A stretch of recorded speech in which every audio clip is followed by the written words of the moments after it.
ગુજરાત સમાચાर મોસમ તારીખ 17/5/2025 ગુજરાત ઉપર એક વાવાઝોડાની સિસ્ટમ આવી રહી છે। તારીખ 23 તારીખ છે મહારાષ્ટ્રના ભાગો ઉપર છે। તારીખ 23 થી 24-25 તારીખ આસપાસ ગુજરાતને બિલકુલ નજીક આવી જશે। એટલે 23/5/2025 થી ગુજરાતમાં વાવાઝોડું ત્રાટકે એવી શક્યતા છે। તારીખ 31/5/2025 સુધી ગુજરાતમાં 6 દિવસ વાવાઝોડું ત્રાટકે એવી શક્યતા। કોઈ પણ ટાઈમે વાવાઝોડાની અસર ગુજરાત ઉપર ભારે માત્રામાં આવે એવી શક્યતાઓ છે।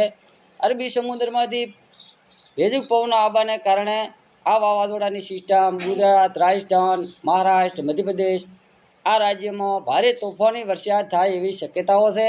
તારીખ 23/5/2025 થી ગુજરાતમાં એન્ટ્રી થશે। તારીખ 31/5/2025 સુધી આ વાવાઝોડાની ગુજરાત, મહારાષ્ટ્ર, મધ્યપ્રદેશ, રાજસ્થાન આ ભાગો ઉપર છૂટોછવાયો ગાજવીજ સાથે તોફાની